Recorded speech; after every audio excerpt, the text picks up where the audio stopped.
परिचय। मम्मी, आप क्या कर रहे हो? रंजना, मैं शनिवार को तुम्हारी जन्मदिन की पार्टी के लिए नाश्ते की योजना बना रही हूँ।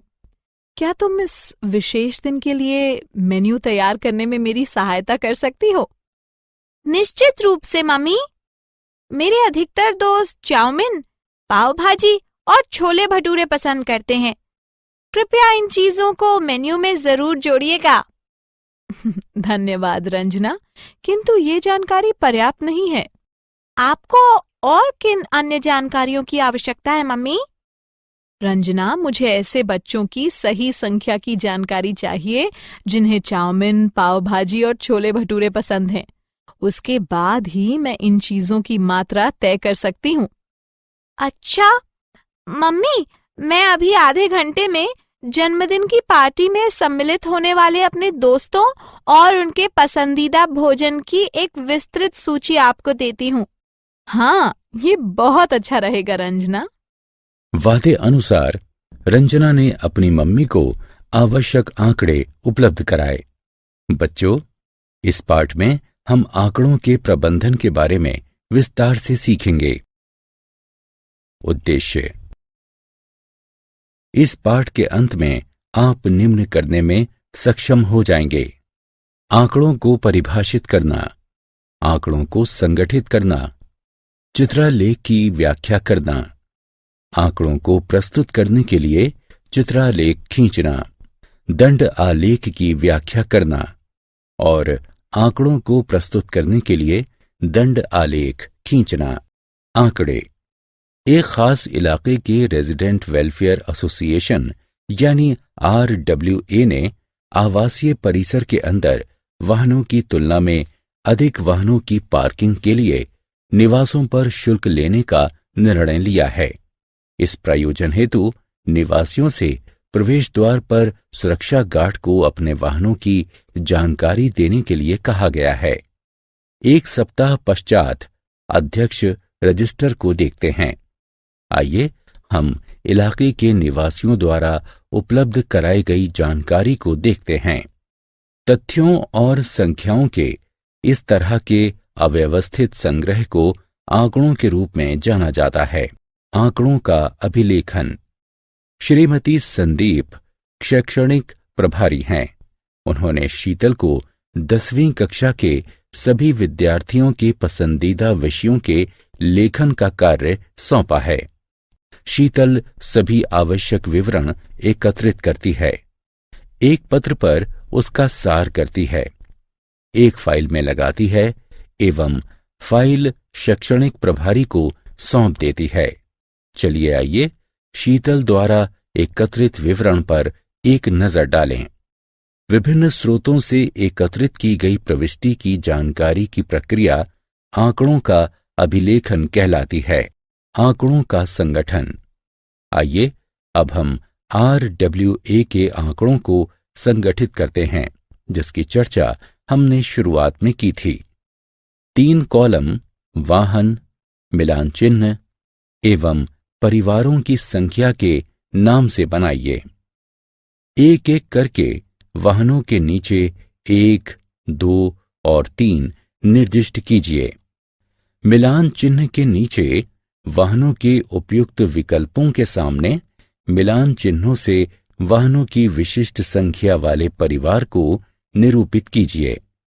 अब वाहनों के प्रत्येक विकल्पों के सामने मिलान चिन्हों की गिनती कीजिए एवं परिवारों की संख्या के नीचे इसे अभिलेखन कीजिए। आत्म मूल्यांकन। नीचे दी गई तालिका एक विद्यालय में विभिन्न आयु वर्ग के विवरण को दर्शाती है।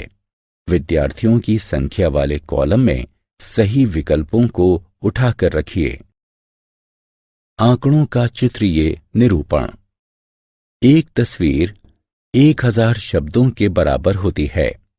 तस्वीर के रूप में व्यक्त आंकड़े जल्दी समझ में आ जाते हैं और लंबे समय तक स्मृति में रहते हैं। आइए अब हम आंकड़ों के दो सरल चित्रीय निरूपणों को देखते हैं, चित्रालेख एवं दंडालेख। चित्रालेख की व्याख्या। एक चित्रालेख सुचित्रित रूप से चित्रों की सहायता से आंकड़ों का प्रस्तुतिकरण है। ये तस्वीरें फलों और सब्जियों से लेकर वाहनों और फर्नीचरों तक, यहाँ तक कि कभी कभी मनुष्यों की भी हो सकती हैं। आइए हम चित्रालेख को उनके द्वारा प्रस्तुत आंकड़ों की व्याख्या से समझते हैं। इस चित्रालेख को देखो। ये एक गांव में 5 विभिन्न अस्तबलों में घोड़ों के विवरण को दर्शाता है।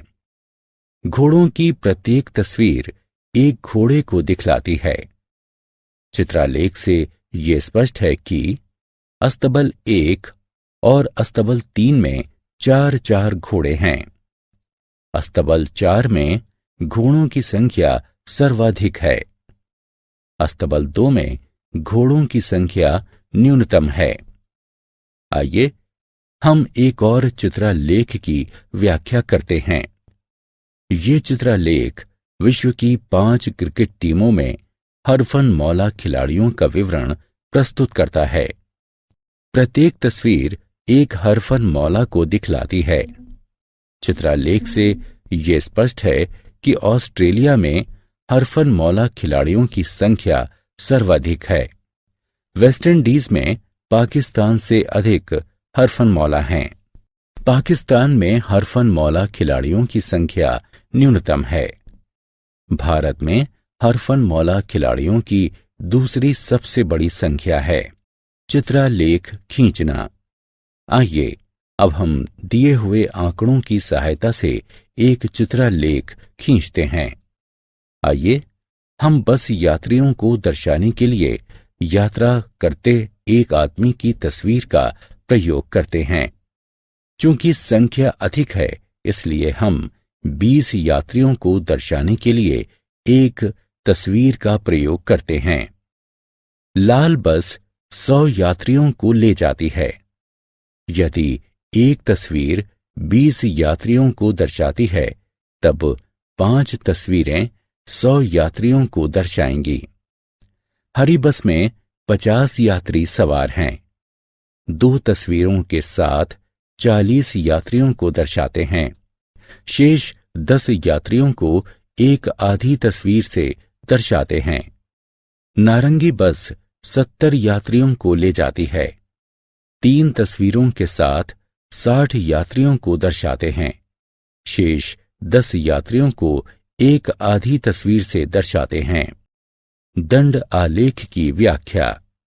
एक दंड आलेख सुचित्रित रूप से क्षैतिज अथवा ऊर्ध्वाधर दंडों वाला आंकड़ों का एक प्रस्तुतिकरण है। चित्रालेख की तुलना में दंड आलेख खींचना सरल है। आइए पहले हम दंड आलेखों की व्याख्या करके उन्हें समझते हैं। आइए इस दंड आलेख को देखते हैं। ये एक क्षैतिज दंड आलेख है। दंडों की मोटाई तथा उनके मध्य अंतराल समान है। ये 1 वर्ष के दौरान खन्ना परिवार के सदस्यों के द्वारा खरीदे गए कपड़ों के विवरण को दर्शाता है। 1 इकाई लंबाई खरीदे गए 10 कपड़ों को दर्शाती है। दंड आलेख से ये स्पष्ट है कि कुमारी खन्ना ने वर्ष के दौरान अधिकतम संख्या में कपड़ों को खरीदा है। वर्ष के दौरान मास्टर खन्ना की कपड़े की खरीदारी सबसे कम है। श्रीमती खन्ना की खरीदारी श्री खन्ना से 5 कपड़े अधिक है। आइए एक और दंड आलेख की व्याख्या करते हैं। ये एक ऊर्ध्वाधर दंड आलेख है। ये एक कारखाने में महिला कर्मचारियों का विवरण प्रस्तुत करता है। दंड आलेख से ये स्पष्ट है कि प्रयुक्त पैमाने में 1 इकाई लंबाई बराबर 50 महिला कर्मचारी। जीएच कारखाना अधिकतम संख्या में कर्मचारियों को रोजगार उपलब्ध कराता है।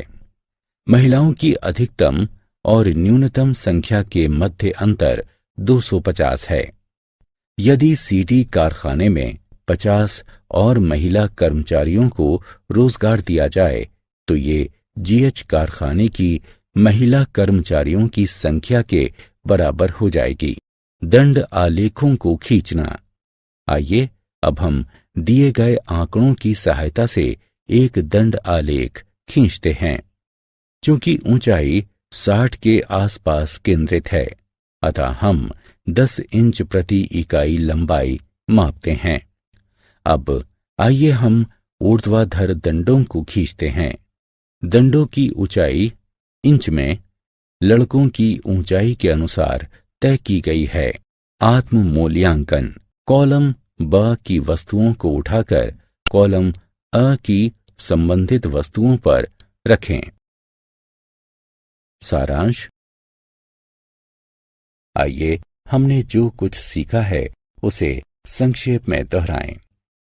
तथ्यों और संख्याओं के इस तरह के अव्यवस्थित संग्रह को आंकड़ों के रूप में जाना जाता है। आंकड़ों का संगठन आंकड़ों की एक सार्थक व्यवस्था को संदर्भित करता है जो एक नज़र में वांछित जानकारी प्रदान करता है। एक चित्र आलेख चित्रों की सहायता से सुचित्रित रूप से आंकड़ों का प्रस्तुतिकरण है। एक दंड आलेख सुचित्रित रूप से क्षैतिज अथवा ऊर्ध्वाधर दंडों वाले आंकड़ों का एक प्रस्तुतिकरण है।